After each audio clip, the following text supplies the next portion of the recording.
Culiacán. Madrugada del 29 de julio. A las 1:07 de la mañana, el silencio de la privada Benevento se rompió con más de 40 disparos. Una familia dormía, 2 niños, su madre, un padre que apenas alcanzó a lanzarse al suelo y cubrir con su cuerpo lo único que podía salvar. Afuera, una camioneta Jeep Rubicon gris blindada de forma artesanal se detenía frente al portón. 3 hombres descendieron armados, sin capuchas, sin esconderse, con chalecos marcados por 4 letras que desde hace años infunden terror: CJNG. Los disparos no eran al aire. Cada ráfaga tenía dirección. Cada bala buscaba una vida. Los atacantes no iban por azar. Iban por alguien. Pero se habían equivocado de casa. Dentro, el caos. Vidrios estallados, gritos, una mujer llorando, un niño de 9 años escondido bajo la mesa. El ataque duró menos de 2 minutos, pero fue suficiente para dejar claro un mensaje: aquí manda el crimen.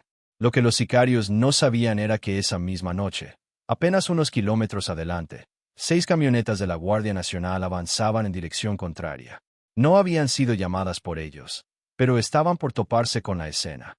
Lo que ocurrió después no solo cambiaría esa madrugada, abriría la puerta a la operación más decisiva del año.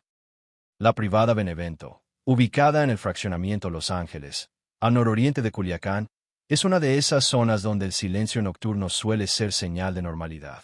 Pero esa madrugada el sonido fue otro. Una serie de ráfagas rompieron cualquier idea de paz. Los vecinos no sabían si eran fuegos artificiales, si alguien se había vuelto loco o si era el inicio de algo peor. Algunos contaron más de 40 detonaciones, otros simplemente se tiraron al suelo sin mirar por la camioneta utilizada. Era un Jeep Rubicon color gris plomo, no era un vehículo cualquiera. Tenía blindaje artesanal, vidrios oscuros, suspensión modificada y un sistema de sonido que aún reproducía música de corrido. Cuando los agentes la encontraron horas después, era una declaración de poder. Una unidad montada para impresionar y para matar. Los agresores, 3 en total, no llevaban máscaras ni pasamontañas, portaban gorras negras y playeras con las siglas CJNG. No intentaban ocultar su afiliación, al contrario, la mostraban como un uniforme de guerra. Todo indicaba que se trataba de un operativo de ejecución directa, posiblemente un ajuste de cuentas. Pero la información que tenían era incorrecta. La casa que atacaron no pertenecía a ningún enemigo. Al menos no directamente. Según reportes iniciales, un familiar lejano de un exintegrante de un cártel rival había vivido allí años antes. Nada que justificara un ataque así, nada que explicara el terror sembrado. En cuestión de segundos, mientras las balas perforaban el portón, dentro de la casa todo era confusión y miedo. El padre, aún medio dormido, reaccionó por instinto, se lanzó al suelo y cubrió con su cuerpo a sus 2 hijos. La madre gritaba intentando arrastrarlos hacia la cocina mientras los disparos reventaban las ventanas. No sabían quién disparaba ni por qué. Solo sabían que estaban atrapados. El niño de 9 años se metió debajo de la mesa del comedor, temblando. Su madre lo cubrió con los brazos y apenas pudo susurrarle: no te muevas, no hagas ruido, va a pasar. Pero no pasó. Las balas seguían sonando. Cada impacto contra las paredes hacía temer que el siguiente sería el último. Desde la calle, algunos vecinos se asomaron tras las cortinas. Vieron a 3 hombres con armas largas disparando sin prisa, sin miedo. Testigos dijeron que incluso se reían antes de huir. Nadie salió a auxiliarlos, nadie podía. Afuera mandaba el plomo, adentro mandaba el pánico. Cuando los disparos cesaron, solo quedó el eco del silencio. El padre aún sostenía a su hijo con fuerza. La madre lloraba, y una sola pregunta quedó flotando en el aire: ¿por qué aquí? ¿Por qué a nosotros?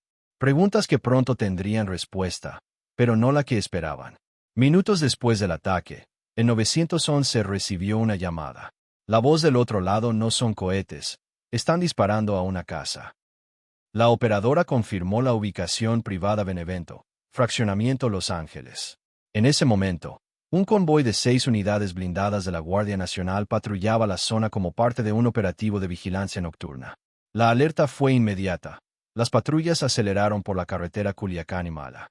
A esa hora el tránsito era mínimo. Las calles estaban desiertas. Nadie sabía con certeza qué se iban a encontrar. La información era detonaciones, hombres armados, una casa atacada. Pero lo que no sabían era que el destino los estaba llevando directo al choque frontal con los agresores a unos cuantos kilómetros del punto del ataque. Una de las unidades divisó un Jeep Rubicon gris avanzando a toda velocidad. No era coincidencia. El vehículo coincidía con la descripción. Pero antes de que pudiera maniobrar, los ocupantes del Jeep abrieron fuego. La reacción de la Guardia Nacional fue inmediata. El convoy giró sobre sí mismo, formó un cerco y respondió. Lo que iba a ser una inspección preventiva se convirtió en un enfrentamiento abierto. Los sicarios no se detuvieron, dispararon en movimiento. Su error fue creer que podrían escapar con el mismo cinismo con el que llegaron. No sabían que esta vez el Estado no se iba a quedar viendo. El primer disparo contra las unidades de la Guardia Nacional marcó el inicio del enfrentamiento. Los elementos federales no dudaron. En menos de 5 segundos formaron una barrera táctica sobre la carretera. El Jeep Rubicon intentó una maniobra de evasión, pero uno de los vehículos oficiales le cerró el paso por el flanco izquierdo. El segundo error de los agresores ya estaba en marcha. Lo que siguió fue un intercambio de fuego que duró exactamente 123 segundos. Pero en ese lapso se detonaron cerca de 300 cartuchos entre ambos bandos. Las ráfagas cruzaban a menos de 1 metro del suelo. Uno de los agresores descendió con un fusil M. Disparó 2 veces antes de recibir un impacto en la pierna que lo dejó tendido. Otro intentó cubrirse desde el interior del vehículo, pero fue alcanzado por esquirlas. El tercero apenas logró levantar los brazos y gritó: «No dispares. Ya valió madre». El Jeep, al intentar girar bruscamente hacia una salida lateral, chocó contra un poste de luz y quedó inutilizado. El motor comenzó a sacar humo. Uno de los neumáticos estalló desde dentro. Los gritos de los heridos rompían el ruido de los disparos. Lo que minutos antes era una muestra de fuerza del crimen organizado, ahora era un escenario de rendición. Los elementos de la Guardia Nacional no sufrieron bajas, pero varios reportaron impactos contra las carrocerías y vidrios blindados. Cuando todo terminó, el silencio fue igual de violento. Sobre el pavimento quedaron casquillos, sangre y el recordatorio de que esa madrugada la impunidad recibió un golpe directo. Los agresores, acostumbrados a patrullar entre corridos, ahora lloraban heridos. Y la Guardia Nacional había respondido como nunca. Con el Jeep Rubicon fuera de combate y los agresores heridos, la Guardia Nacional procedió a asegurar la zona. Uno de los hombres yacía en el suelo con un disparo en el muslo, suplicando que no lo dejaran morir. Otro, con el abdomen ensangrentado, era arrastrado fuera del vehículo por su propio compañero. El tercero, apenas consciente, levantó las manos con torpeza y se rindió sin oponer resistencia. Los 3 fueron colocados boca abajo sobre el asfalto. Las armas que portaban fueron decomisadas en el lugar. Ninguno intentó huir. El miedo ya los había alcanzado. Los oficiales, sin bajar la guardia, solicitaron de inmediato apoyo médico. La Cruz Roja llegó minutos después para estabilizarlos y trasladarlos bajo custodia a un hospital de la ciudad. La prioridad era que sobrevivieran porque esta vez el objetivo era obtener respuestas. Al revisarlos, se confirmó que uno de ellos era Jesús Andrés N., de 38 años, es militar desertor con formación táctica. Había abandonado el ejército 3 años antes, y según sus propias palabras, fue reclutado por el CJNG solo 2 semanas después. Era quien lideraba la célula esa noche y, aunque estaba herido, estaba consciente. Lo que revelaría más adelante no solo confirmaría sospechas, sino que destaparía algo mucho más grande. Tras asegurar a los detenidos, los elementos de la Guardia Nacional inspeccionaron el interior del Jeep Rubicon. El vehículo presentaba múltiples impactos de bala en la carrocería y cristales estrellados. Pero lo que encontraron dentro confirmó que no se trataba de un ataque improvisado. Había 3 fusiles largos, 2 M y un AK-47, todos con cargadores abastecidos. Junto a ellos, 16 cargadores adicionales, 3 chalecos con placas balísticas y gorras negras con las siglas CJNG bordadas al frente. Pero lo más delicado no eran las armas. Era una carpeta con hojas sueltas escrita a mano con nombres, direcciones, apodos y referencias cruzadas. Todo apuntaba a una célula de seguimiento y ejecución. Entre los documentos también se encontraron mapas marcados con rutas y horarios.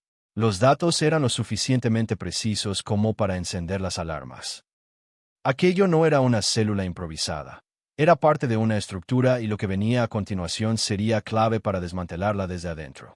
Horas después del enfrentamiento, en la sala de urgencias de un hospital de Culiacán, Jesús Andrés N. recobraba la conciencia a pesar de las heridas en el abdomen y el brazo. Pedía agua, luego un cigarro y finalmente algo más hablar. Ya no quiero morirme sin decir lo que se dijo.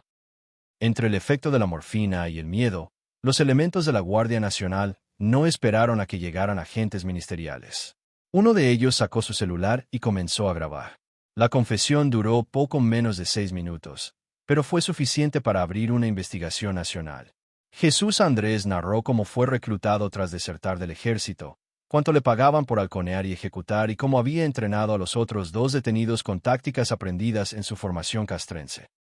Reveló la existencia de casas de seguridad, rutas de patrullaje, lo más grave, los negocios locales utilizados para lavar una taquería, un taller mecánico y una casa de cambio.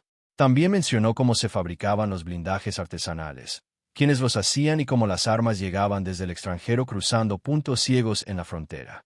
Cada dato, cada nombre, cada ubicación fue grabada en ese único archivo. El video fue enviado directamente al Centro de Operaciones de la Guardia Nacional en Culiacán. Minutos después llegó a quien debía verlo. Omar García Harfuch lo observó en silencio. Al terminar, pronunció una sola "vamos por todos", pero con orden. Esa frase marcaría el inicio de una nueva etapa. Ya no se trataba solo de un enfrentamiento en carretera. Ahora era una operación sistemática contra una red entera. Una red que acababa de exponerse por un error de cálculo y una confesión inesperada. Con el video de la confesión en su poder, Omar García Harfuch convocó una reunión de emergencia desde la sala de operaciones en Ciudad de México. Eran las 9:17. Al otro lado de la pantalla, los 6 elementos de la Guardia Nacional que participaron en el enfrentamiento estaban reunidos. Algunos aún con vendajes por esquirlas, otros con el uniforme manchado de sangre seca. Harfuch fue directo, reconoció la actuación táctica, pero dejó claro que esto apenas comenzaba. Ordenó la apertura inmediata de una carpeta especial para el caso, con la confesión como eje principal. Cada domicilio mencionado debía ser verificado, cada nombre rastreado, cada negocio intervenido si era necesario.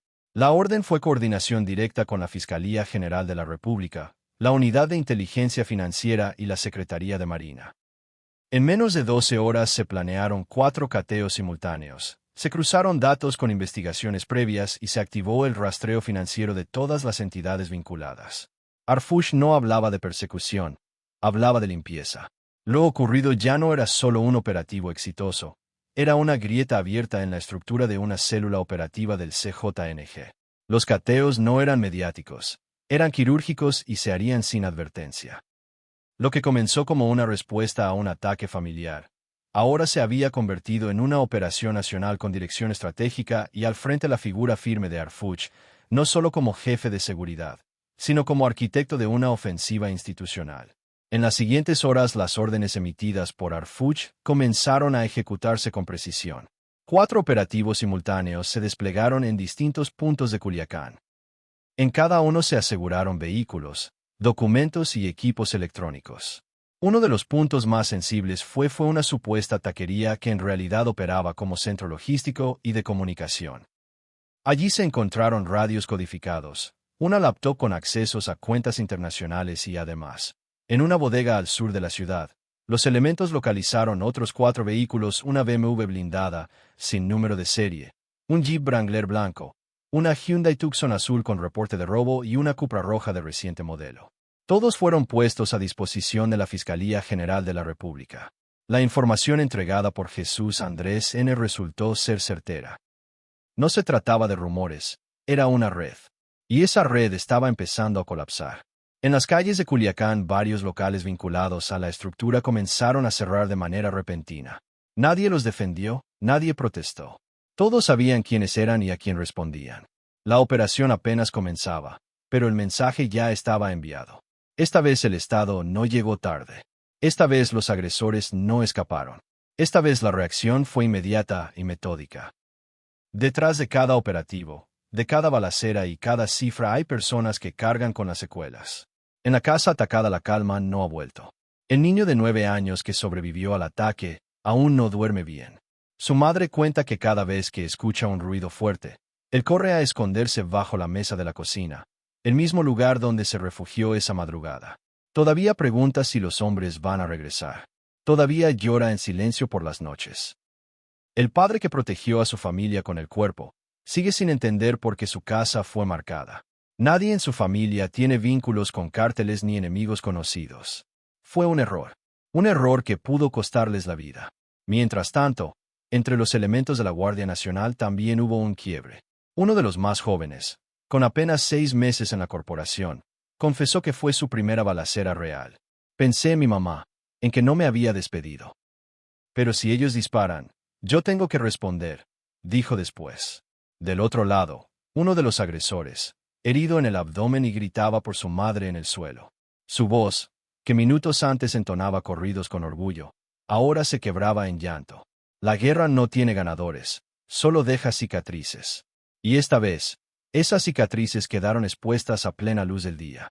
Lo ocurrido en Benevento no fue solo una balacera más.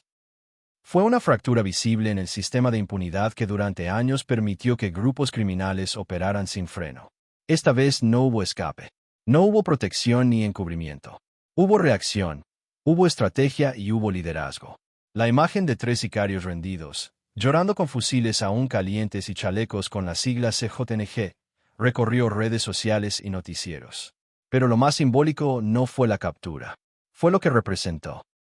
Por primera vez en mucho tiempo, el crimen organizado fue expuesto, contenido y confrontado con inteligencia.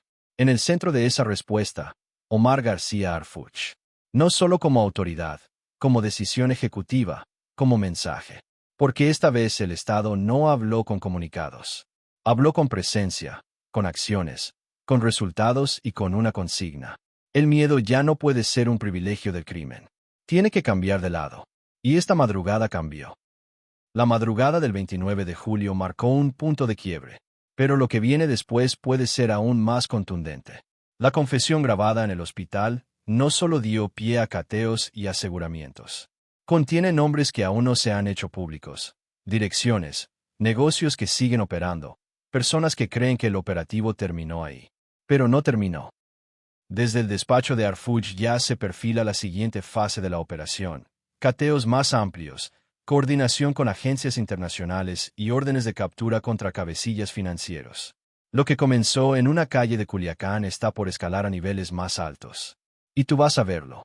Suscríbete ahora y activa la campana porque en el próximo episodio revelaremos el día 7 de la Operación Némesis, las nuevas rutas, los siguientes blancos y cómo una sola confesión puede sacudir toda una red.